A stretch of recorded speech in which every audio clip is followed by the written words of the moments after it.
Hello प्यारे बच्चों, आज के लेक्चर में हम देखेंगे मोस्ट इंपोर्टेंट न्यूमेरिकल जो पेपर में हर साल पूछे जाते हैं 12th क्लास में। ठीक है, तो ये क्वेश्चन आ सकते हैं जो मैं करा रहा हूँ। देखो, बहुत इंपॉर्टेंट न्यूमेरिकल हैं। क्वेश्चन है, प्रथम कोटि अभिक्रिया में 100 सेकंड में पदार्थ की सांद्रता 100 सेकंड में पदार्थ की सांद्रता प्रारंभिक सांद्रता की आधी रह जाती है। ठीक है, तो इसका मतलब ये है जो 100 सेकंड है, 100 सेकंड में पदार्थ की सांद्रता प्रारंभिक सांद्रता की आधी रह जाती है। इसका मतलब ये हुआ कि ये जो दिया हुआ है ये अर्धायु काल दिया हुआ है बेटा। ठीक है, गिवन दैट सोल्यूशन देखते हैं बेटा हम। गिवन दैट दिया है कि क्या दिया है बेटा, T half equal to 100 second, ये हमारे लिए दिया हुआ है। ठीक है, आधी रह जाती है। तो वेग स्थिरांक की गणना कीजिए। तो हाँ, अभिक्रिया का वेग स्थिरांक जानते हैं। ठीक है, वेग स्थिरांक ज्ञात करना है। तो एक फॉर्मूला हम जानते हैं। कौन सा फॉर्मूला जानते हैं बेटा हम लोग? V now that K equal to 0.693 upon T half.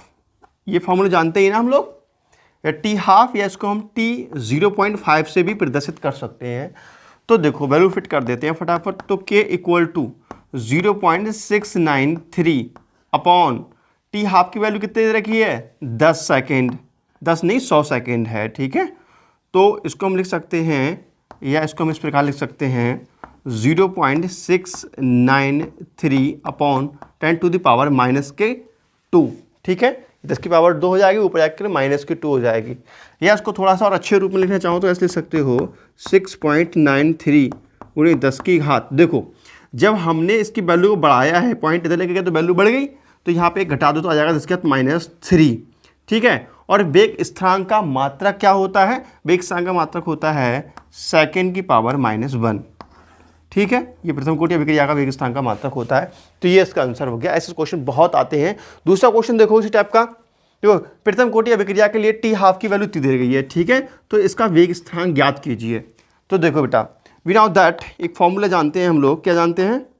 We now that K equal to 0.693 upon K, ठीक है, अपॉन टी 0.5 मतलब T half equal to 693 upon जो टी हाफ का समय दिया गया है वो भी दिया गया है 693। ठीक है, तो ये कैंसिल आउट आ जाएगा, कैंसिल हो जाएगा बेटा। तो आ जाएगा ये 0.1। ठीक है, 0.1 सेकेंड इनवर्स, ये इतना आंसर हो जाएगा। ठीक है, नेक्स्ट क्वेश्चन देखते हैं। ठीक है, गिवन दैट क्या दे रखा है हम लोगों के लिए? गिवन दैट हम लोगों के लिए दे रखा है T half equal to 50 second, 50 second, और K equal to find out करना है हमारे लिए। तो हम एक फॉर्मूला जानते हैं, K equal to 0.693 upon T half. ठीक है, वैल्यू पुट कर दो यहाँ पर। तो K equal to 0.693 upon T half की वैल्यू कितनी है? 50 सेकेंड। ठीक है, अब इसको काट लेते हैं बेटा। 5 से काटेंगे तो ये आ जाएगा, सीधे सीधे मैं आपको बता दूं, आंसर आ जाएगा यहाँ पे के इक्वल टू 1.38 गुणे 10 की घात -2 सेकेंड इनवर्स। ये आंसर हो जाएगा। ठीक है, एक क्वेश्चन तो मैं होमवर्क में दे देता हूँ, ये कर लेना आप लोग बेटा। क्वेश्चन, अगर यहाँ पर जो टी हाफ की वैल्यू दी हुई है, देखो ये क्वेश्चन नोट कर लो आप फटाफट। अगला क्वेश्चन देखते हैं। चलो अगला क्वेश्चन देखो कैसे आता है ये।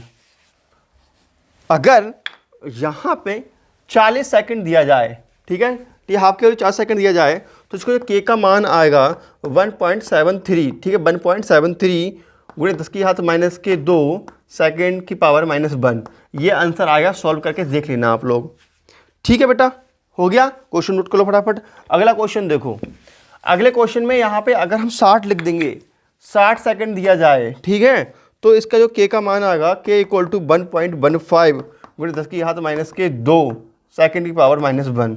ये इसका आंसर आएगा। तो ये क्वेश्चन कर लेना। जो नेक्स्ट टाइप के क्वेश्चन है, एक प्रथम कोटि की अभिक्रिया 60 सेकंड में 75% पूरी हो जाती है, तो इसका टी हाफ ज्ञात कीजिए। ऐसे क्वेश्चन कल कराएंगे, और ये क्वेश्चन बहुत बहुत आते हैं लॉन्ग में। आज की जो मैंने क्वेश्चन कराया बेटा ये ऑब्जेक्टिव में आता है, कल जो क्वेश्चन कराऊंगा वो लॉन्ग में आता है।